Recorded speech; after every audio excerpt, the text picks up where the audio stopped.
But they were just young boys, forced into a war. Their eyes filled with an unknown fear. Helmets way too big, they are sliding down their ears. Now there's more to the story than what just appears.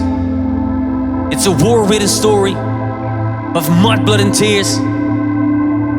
Because they were soldiers, so proud and young, all with honor and glory unsung,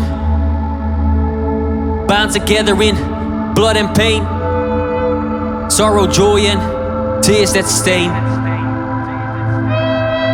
Yet they fought for their country bravely though, fears hidden inside, no never shown. And among them a young soldier wanders aimlessly, lost in a world not his own. Thoughts of home left to distort calamity. This is not his reality. Memories, the thin untouchable wisps of fading tear gas, reaching for them but grasping nothing. And hidden beyond the smoke, his memories contort and twist in a fantasy. Well, now insomnia is creeping into his brain. Yeah, he remembers his training, do not go insane.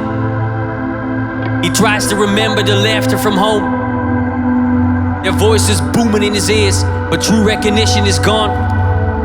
Triggered bums in the peril of the night, that call similar to death echoes, chilling a soldier to his veins. No, he is not the man he was before, because he left to protect. At least that's what he recollects. Unsure of true purpose, does this gun repeatedly cocked mean that peace is imminent?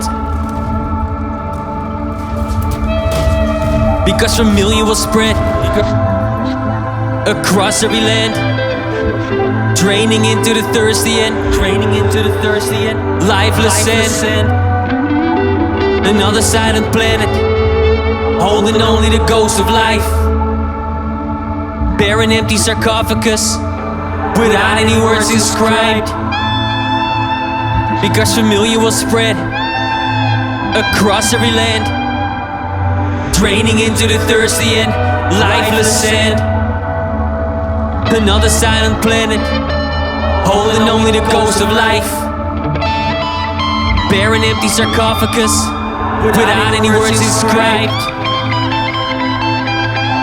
Because he witnessed his buddies, his garments and men, all bleeding and dying. Yeah, he witnessed their end. Now of his private tummy, he's blown up all around, and his garments spend hours picking him up off the ground, sleeping in holes that they dug in the sand, dreaming of home, but it's become foreign land. And now he can't tell his enemies from family or foe, as he sees his friends being sent out with tags on their toes. There's too many hands washed in widows' tears, too many echo gunshots ringing in ears. There's too many hearts frozen numb from fears of hope too distant like skylight chandeliers.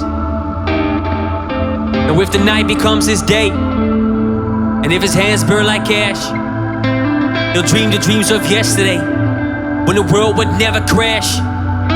And if he wakes to see the stars, all gone erased from presence, and hopeless eyes behind these bars are serving a sentence for innocence, that's when he knows that what he fears has madly broken through its door.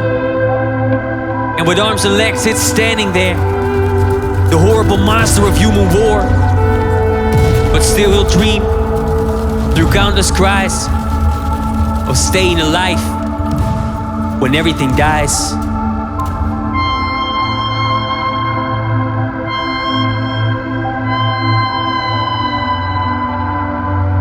And now it's tearing down her cheek as she read the words he wrote. And his dad sat at the table with a big lump in his throat. Now the letter here was stained from the blood mixed with sand. It was a letter from their son who died in a far-off land. And the letter said, "Mom, this pain I cannot stand. From the shrapnel that ripped Through the flesh of this young man. Yeah, I feel the pain so badly that it makes me wanna scream and cry. I know I will not see you, and I know that I will die. So I just wanted to say, before God calls me home, don't worry about me anymore. And I did not die alone. And I did not die alone.